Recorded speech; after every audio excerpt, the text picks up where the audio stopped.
Hello student, I am Mr. Mohammad Saqib, your biology teacher and I welcome you all in my YouTube channel The Bios Planet। तो आज हम अभी तक जो हम chapter पढ़ रहे हैं हमने करीब 7 to 8 लेक्चर इसमें देख लिए। हाउ डू ऑर्गेनिज्म रिप्रोड्यूस, इसमें हमने अभी तक देख लिया। और हमने रिप्रोडक्शन में देखा कि रिप्रोडक्शन क्या होता है, मोड ऑफ रिप्रोडक्शन क्या होते हैं, सेक्सुअल रिप्रोडक्शन क्या होता है, एसेक्सुअल रिप्रोडक्शन क्या होता है, जो सिंपल टाइप के प्लांट्स एंड एनिमल होते हैं उसमें किस तरीके से रिप्रोडक्शन होता है। और अब हम जो बात करने जा रहे हैं कि फिर हमने बात की कि कॉम्प्लेक्स एनिमल में मींस कॉम्प्लेक्स प्लांट्स में कैसे रिप्रोडक्शन होता है। फॉर एग्जांपल जैसे कि एंजियोस्पर्म जो प्लांट होते हैं, एंजियोस्पर्मी प्लांट्स जो होते हैं उनके अंदर रिप्रोडक्शन कैसे होता है। तो प्रीवियस चैप्टर में हमने इस चीज़ को भी बहुत अच्छे से समझा। अब जो हम बात करने जा रहे हैं वो हम बात करेंगे, बहुत इंपॉर्टेंट है क्योंकि अब हमने सारी चीज़ें देख ली। अब जो हम सबसे इंटरेस्टिंग पार्ट जो देखने जा रहे हैं वो ह्यूमन बॉडी, लाइक हमारी बॉडी में जो प्रोसेस होता है ये रिप्रोडक्शन का, वो कैसे होता है, हम इस चीज़ को समझने जा रहे हैं। अब देखो इसमें तो मैं यहाँ पे आपकी हेडिंग डाल देता हूँ।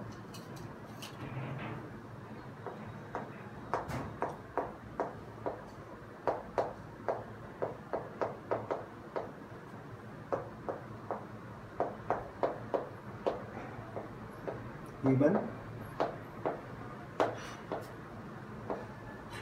Beings, so reproduction in human beings. अब देखो जो ह्यूमन होता है उसकी भी एक लाइफ स्पैन होती है, एक लाइफ स्पैन। अब मैं आपको बता दूं पहले लाइफ स्पैन क्या होती है। पहले भी मैं इसके बारे में मैंने थोड़ा सा बताया हुआ है। तो वो लाइफ स्पैन क्या होती है वो समझ लेते हैं। लाइफ स्पैन का मतलब होता है from birth to the time of the time from birth to the natural death. तो बर्थ से लेके किसी ह्यूमन के बर्थ से लेके उसकी नेचुरल डेथ तक का जो टाइम होता है उसे हम लाइफ स्पैन कहते हैं। तो हर ऑर्गेनिज्म जो होता है ना कुछ पीरियड से होके गुजरता है। एक पहला पीरियड होता है जब वो उसका बर्थ होता है, ओके। पहला पीरियड, पहला स्टेज क्या होता है, उसका बर्थ होता है, बर्थ। अब उसके बाद क्या होगा कि उसका कौन सा स्टेज आएगा, जुवेनाइल स्टेज आएगा, जुवेनाइल पीरियड आएगा, ओके। फिर उसके बाद एडल्ट पीरियड आएगा, उसके बाद उसकी एजिंग होगी, उसमें कौन सा पीरियड आएगा, एजिंग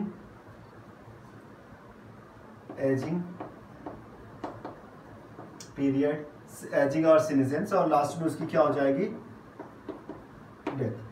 तो इस तरीके से कुछ स्टेजेस से उसको होके जाना पड़ता है।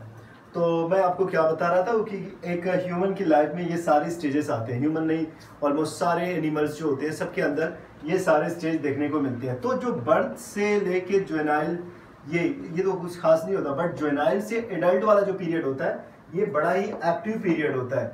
ह्यूमन के लिए मैं बता रहा हूँ, this is very active period. क्यों?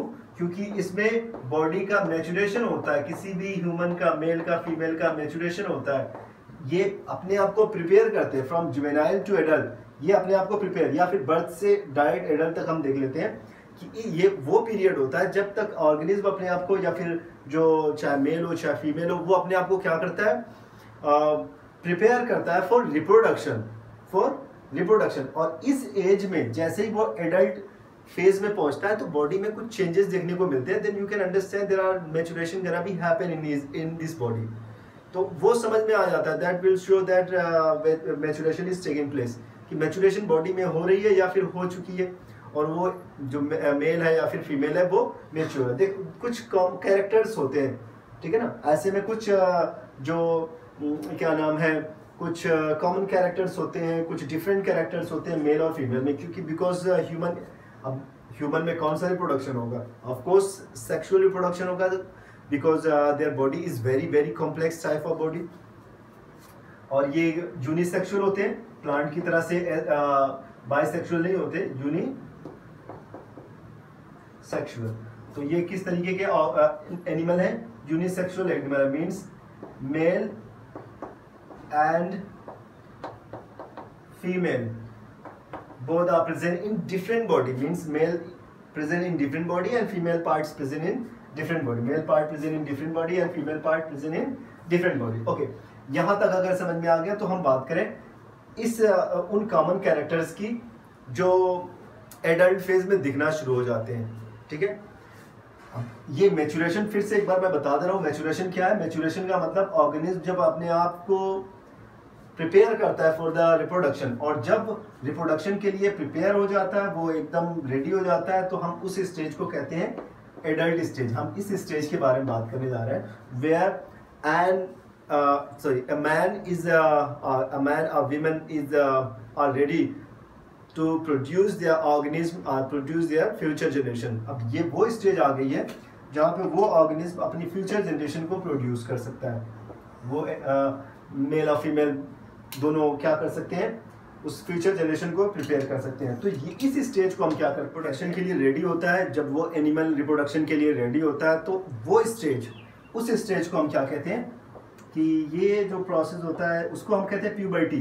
तो उस स्टेज को हम कहते हैं ये उनकी प्यूबर्टी है। प्यूबर्टी मतलब ये वो स्टेज होती है जब ऑर्गेनिज्म रेडी होता है, रिप्रोडक्शन के लिए रेडी होता है। ओके, तो ये जब स्टार्ट हो जाती है मीन्स उनके अंदर वो मेल और फीमेल कैरेक्टर दोनों आ जाते हैं ऑलमोस्ट।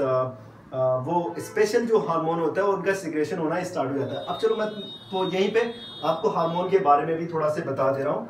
जैसे कि कुछ हार्मोनल चेंजेस आते हैं बॉडी के अंदर। जैसे होता क्या है ना कि आपका जो हाइपोथैलेमस है, हाइपोथैलेमस एक्चुअली जो उसने पार्ट हटा दिया है ना, बड़ा इंपॉर्टेंट पार्ट हटा दिया है, इसलिए मैं यहाँ पे आपको थोड़ा सा बता दे रहा हूँ। जो आपका कंट्रोल एंड कोऑर्डिनेशन वाला जो उसने चैप्टर पूरा हटा दिया है आपकी गवर्नमेंट ने, ये रिवाइज जो सिलेबस दिया है आपको, तो उसमें एक चीज़ बड़ी कमी है, क्योंकि उसने कंट्रोल एंड कोऑर्डिनेशन को पूरा हटा दिया, उसने एंडोक्राइन सिस्टम को हटा दिया, और एंडोक्राइन सिस्टम हटने की वजह से हमें पता नहीं है कि कौन सा हार्मोन हम पढ़ने वाले हैं। और देखो एक्चुअली अब थोड़ा सा मैं यहीं पे बता दे रहा हूँ उस हार्मोन के बारे में। हाइपोथैलेमस से एक हार्मोन निकलता है, उस हार्मोन का नाम है gonadotropin. Gonadotropin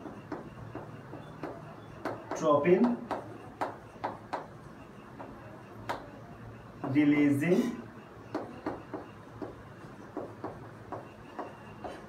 hormone, gonadotropin releasing hormone. अब ये जब हार्मोन निकलता है तो ये जाता है आपके पिट्यूटरी के पास, और पिट्यूटरी के पास से भी कुछ हार्मोन सिक्रीट होते हैं और वो स्टिमुलेट करने वाले होते हैं। जैसे TSH होता है ना, सॉरी TSH कह रहे, FSH होता है एंड LH होता है। मतलब ये स्टिमुलेट कर देता है या स्टिमुलेट करता है फॉलिकल स्टिमुलेटिंग हार्मोन को, ल्यूटिनाइजिंग हार्मोन को। अब ये आगे जाके मैच्योरेशन में इन्वॉल्व होते हैं, मेल मैच्योरेशन में, और फीमेल में अगर ऐसा हो रहा है तो कौन सा मैच्योरेशन होगा, फीमेल मैच्योरेशन होगा। तो वो मैच्योरेशन कब आता है, जब उनके अंदर वो हार्मोन सिक्रीट होने लगते हैं। मतलब ये FSH जा रहा है और इसने जाके फॉलिकल को स्टिमुलेट कर दिया, फीमेल के अंदर फॉलिकल को स्टिमुलेट कर दिया और एक का फॉर्मेशन शुरू हो गया। और इसी तरह से हार्मोन है ये निकला, इसने ये गया टेस्टिस में। टेस्टिस में आपका एंड्रोजन हार्मोन होता है या टेस्टोस्टेरोन हार्मोन होता है। उसने टेस्टोस्टेरोन हार्मोन को स्टिमुलेट किया, और स्टिमुलेट होने की वजह से इसने सेकेंडरी कैरेक्टर, मेल के सेकेंडरी कैरेक्टर को क्या किया, मेल सेकेंडरी कैरेक्टर को ये मेल सेकेंडरी कैरेक्टर के लिए रिस्पॉन्सिबल है कौन, एंड्रोजन। इसी तरह से एस्ट्रोजन को किसने स्टिमुलेट किया, यही जो क्या नाम है FSH एंड LH है। ये क्या करते हैं, एस्ट्रोजन हार्मोन को, ये हार्मोन कहाँ पे पाया जा रहा है, ये मेल के पास पाया जा रहा है। ये मेल के टेस्टिस से सिक्रीट होता है, ये फीमेल के ओवरी से सिक्रीट होता है। ओके, फिर से एक बार मैं समझा दे रहा हूँ। जैसे हाइपोथैलेमस से एक हार्मोन निकला, गोनेडोट्रोपिन हार्मोन, उसने जाके पिट्यूटरी, देखो एकदम ऊपर वाला हाइपोथैलेमस है, वहां से निकला पिट्यूटरी, वो भी ब्रेन में, पिट्यूटरी के पास गया। पिट्यूटरी ने क्या रिलीज किया, FSH एंड LH। अब ये हार्मोन पहुंचते हैं कहाँ पे, टेस्टिस के पास। टेस्टिस अब कौन सा हार्मोन रिलीज करेगा, एंड्रोजन। और एंड्रोजन, मेल के अंदर एंड्रोजन रिलीज होगा या टेस्टोस्टेरोन रिलीज होगा, और उनके निकलने के से ही, मतलब उनका निकलना ही प्यूबर्टी के लिए वो एक कैरेक्टर की प्यूबर्टी उनके अंदर आ गई है, तो ये सेकेंडरी कैरेक्टर शो करना शुरू कर देंगे। मैं अभी उन कैरेक्टर के बारे में बता रहा हूँ। उसी तरह से गोनाडोट्रोपिन निकला हाइपोथैलेमस से, एफएसएच एच को जो पिट्यूटरी ग्लैंड से उनको रिलीज किया उसने। अब वहां से वो निकला तो ये टेस्टिस के पास पहुंचा। टेस्टिस ने क्या रिलीज किया? एस्ट्रोजन हार्मोन को रिलीज किया। एस्ट्रोजन हार्मोन ने फीमेल के सेकेंडरी कैरेक्टर को स्टिमुलेट कर दिया। तो फीमेल के सेकेंडरी कैरेक्टर के लिए कौन रिस्पॉन्सिबल है? एस्ट्रोजन, और ये रिस्पॉन्सिबल है सेकेंडरी कैरेक्टर इन फीमेल। तो फीमेल में सेकेंडरी कैरेक्टर के लिए ये रिस्पॉन्सिबल है। ओके, अच्छा, अब यहाँ तक हमने देख लिया। तो मतलब उसी स्टेज को हम प्यूबर्टी कहते हैं, जब ये हार्मोन रिलीज हो रहे हैं, जब एंड्रोजन या टेस्टोस्टेरोन मेल के अंदर रिलीज हो और एस्ट्रोजन फीमेल के अंदर रिलीज हो, तो उनके अंदर सेकेंडरी कैरेक्टर आने शुरू हो जाते हैं। अब देखो, वो कैरेक्टर कुछ कॉमन कैरेक्टर होते हैं और कुछ डिफरेंट कैरेक्टर, मतलब कि मेल और फीमेल में कुछ कॉमन कैरेक्टर होते हैं और कुछ कैरेक्टर डिफर करते हैं एक दूसरे से। तो पहले हम कॉमन कैरेक्टर, जो कैरेक्टर होते हैं या रिप्रोडक्टिव कैरेक्टर को हम देख लेते हैं। Reproductive character in male and female, ठीक है ना, मेल एंड फीमेल। तो अब कुछ कॉमन होते हैं, कॉमन, और कुछ डिफरेंट होते हैं, जो एक दूसरे को मेल और फीमेल को अलग करते हैं।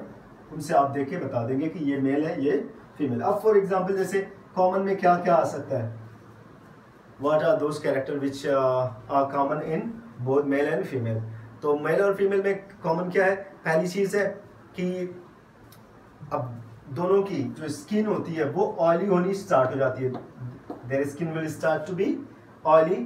चेहरे पे पिंपल्स निकलने शुरू हो जाते हैं, चेहरे पे छोटे छोटे मुहासे होते हैं वो निकलने शुरू हो जाते हैं। सब बहुत सारे लोगों में देखने को मिलता है ना। ये होता है, तो पिंपल्स निकलने शुरू हो जाते हैं, मेल में भी देखने को मिलते हैं, फीमेल में भी देखने को मिलते हैं पिंपल्स। और उसके अलावा और क्या होता है?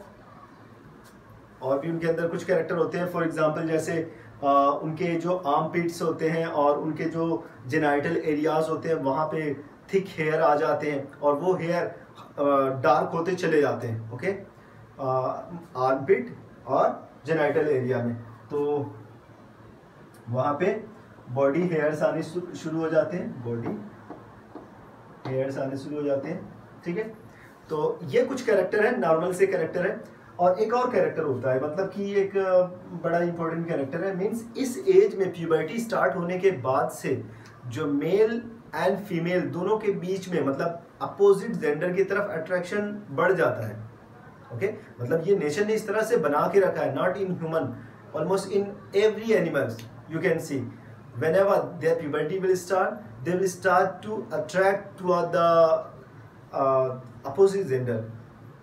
तो अपोजिट जो जेंडर होता है उसकी तरफ ये अट्रैक्ट होना शुरू हो जाते हैं। तो ये दो चार जो कैरेक्टर मैंने बताया, these are similar character in both male and female. तो दोनों में, मेल और फीमेल में, दोनों में ऐसा होता है। अब अगर डिफरेंट कैरेक्टर के बारे में बात करें तो ये डिफरेंट कैरेक्टर होता है। फॉर एग्जाम्पल इन फीमेल उनका साउंड कैसा हो जाता है? Female sound, they have a high pitch, they have high pitch sound, high pitch sound। तो उनका जो साउंड होता है वो हाई पिच होता है, मीन्स उनकी आवाज़ और पतली हो जाती है। और मेल की आप देखेंगे उनका जो साउंड होता है वो काफ़ी वाइड हो जाता है। जैसे कि अगर हम देखें वो लो पिच हो जाता है। जैसे कि आप कभी देखेंगे कुछ बच्चे होते हैं, छोटे छोटे होते हैं, 6 और 7 में चले जाते हैं, कुछ टाइम बाद आपको नहीं दिखते, अचानक से आते हैं। आपने पूछा अरे आजकल कहाँ रह रहे हो, तो वो बोलेगा कि हाँ अपने नानी के पास थे। ऐसे अरे यार अचानक इसके साथ क्या हो गया, उसका साउंड कैसे चेंज हो गया। एक टाइम वो क्या नाम है, वो कोयल वाला साउंड, अचानक से वो कौवे वाला कहाँ से आ गया, है ना। तो वो अचानक ये जो साउंड होता है ना, अचानक साउंड जो चेंज हो गया, उसका जो हाई पिच साउंड होता है, बच्चे का जो साउंड होता है, ऑलमोस्ट चाहे मेल हो फीमेल हो, सबका की जो पिच होती है वो हाई होती है। बट धीरे धीरे धीरे मेल की, स्पेशली मेल की क्या हो जाती है, लो पिच हो जाती है। ओके, ये कैरेक्टर मेल में देखने को लिए मिलता है। सेकंड, चेहरे पे इनके हेयर आने शुरू हो जाते हैं। मेल में ही चेहरे पे हेयर आते हैं, फीमेल में वो दाढ़ी वाड़ी नहीं आती, ठीक है ना, मेल में ही आती है। किसी को आती है तो बहुत हल्का फुल्का हार्मोनल डिसऑर्डर हो सकता है ना, और भी रीज़न होते हैं। बहुत ज़्यादा इसके बारे में जानकारी नहीं है। तो सेकेंड, पहला तो हो गया फीमेल की हाई पिच साउंड हो गया और मेल का लो पिच साउंड हो गया। Second character hair on face, hair on face, तो फेस पे, चेहरे पे मूछ और दाढ़ी आनी शुरू हो जाती है। ओके, जो नेक्स्ट कैरेक्टर जो मेल के होते हैं ना, वो शोल्डर वो ब्रॉड होने लगते हैं, चौड़े होने लगते हैं। मेल शोल्डर जो होता है, ये शोल्डर ये ब्रॉड होने लगता है। ओके, और फीमेल में ऑलमोस्ट नॉर्मल वैसा ही रहता है, बट मेल में ये ब्रॉड होने लगता है। एंड फीमेल में ये तो चेस्ट वो शोल्डर वाला है, शोल्डर्स ब्रॉड हो जाते हैं, फीमेल में वैसे ही रहते हैं ऑलमोस्ट। उसके बाद है ब्रेस्ट डेवलपमेंट, फीमेल में क्या होता है, ब्रेस्ट डेवलपमेंट होता है। ओके, तो मैं नॉर्मल से कैरेक्टर बता रहा हूँ जिससे आप you can distinguish mail and female. तो ये वो कैरेक्टर है जो आपको मेल और फीमेल दोनों के बीच को डिफ्रेंशिएट कर देता है और दोनों को अलग कर देता है, डिस्टिंग्विश करता है। ओके, तो फीमेल में high pitch sound, hair on face, shoulders जो होते हैं वो ब्रॉड हो जाते हैं मेल में, और फीमेल में क्या होता है, उनके ब्रेस्ट का डेवलपमेंट स्टार्ट हो जाता है। और भी कुछ कैरेक्टर है, फॉर एग्जांपल जैसे अगर हम हिप देखें, हिप वाला जो रीजन होता है मेल में नैरो होता है, फीमेल में ब्रॉडर होता है ना, हिप वाला वो ब्रॉडर होता है। उसके अलावा और भी कुछ कैरेक्टर्स है, जैसे उनके जेनाइटल जो पार्ट होते हैं, जो रिप्रोडक्टिव पार्ट होते हैं, उनमें डेवलपमेंट स्टार्ट हो जाता है। ओके, तो ये तो कुछ कॉमन एंड डिफरेंट कैरेक्टर थे, मेल और फीमेल में होने वाले डिफरेंट कैरेक्टर थे। ओके, तो ये जिसे आप देखकर समझ सकते हैं कि उनके अंदर क्या स्टार्ट हो गई है, प्यूबर्टी स्टार्ट हो गई है, प्यूबर्टी उनके अंदर शुरू हो गई। अब देखो जिस तरह से पॉलिनेशन हो रहा था, जैसे आपने प्लांट में क्या देखा, मेल में जो था एंथर के अंदर स्टेमन में उनका क्या प्रोड्यूस बन रहा था, किस चीज का प्रोडक्शन हो रहा था, ऑफ कोर्स पोलन ग्रेन का प्रोडक्शन हो रहा था। उसी तरह से फीमेल वाला जो पार्ट था उसके अंदर क्या बन रहा था, एग बन रहा था या फिर फीमेल गैमेटोफाइट बन रहा था। तो जो फीमेल गैमेटोफाइट अंदर बन रहा था, अब वहां पे उसको ट्रांसफर करने के लिए सिस्टम चाहिए था ना, तो उसके अंदर पॉलिनेशन हुआ। अब ह्यूमन को भी ऐसा कुछ सिस्टम चाहिए जिससे, और हमारे बॉडी में, चाहे ह्यूमन की बॉडी में भी जो गैमेट होते हैं ना, जो पोलन ग्रेन की तरह से मेल वाले जो पार्ट होते हैं या फिर मेल वाली जो सेल होती है ना, जिनको हम जर्म सेल कहते हैं, वो कहाँ पे पाई जाती है, वो बॉडी के अंदर पाई जाती है। फीमेल में वो भी बॉडी के अंदर पाए जाते हैं। तो दोनों मिलेंगे कैसे, तो उनके लिए कुछ रिप्रोडक्टिव पार्ट्स की रिक्वायरमेंट होती है। तो मैं नेक्स्ट वाले लेक्चर में आपको बताऊंगा what is the male reproductive system of male reproductive system in male reproductive system, and then I will tell you about female reproductive system. तो हम मेल रिप्रोडक्टिव सिस्टम, उनमें जो डिफरेंट टाइप के reproductive organ होते हैं and glands होते हैं, उनके बारे में बात करेंगे। देन फीमेल रिप्रोडक्टिव के बारे में बात करेंगे। फिर जो बेबी का थोड़ा बहुत डेवलपमेंट होता है उनके बारे में बात करेंगे, एग और ओवम के बारे में बात करेंगे, फर्टिलाइजेशन के बारे में हम बात करेंगे, और लास्ट में हम जो रिप्रोडक्टिव हेल्थ होती है या डिजीज जो होती है ना, STD सेक्सुअली ट्रांसमिटेड डिजीज, उनके बारे में थोड़ा थोड़ा पढ़ के इस चैप्टर को कंप्लीट करेंगे। आई होप कि आपको ये जो चीज़ें मैंने बताई है ये समझ में आ गया। तो अब नेक्स्ट वाले चैप्टर में हम मेल रिप्रोडक्टिव सिस्टम और फीमेल रिप्रोडक्टिव सिस्टम को हम समझने की कोशिश करेंगे। ओके, तो आज के लिए इतना ही। Thank you so much.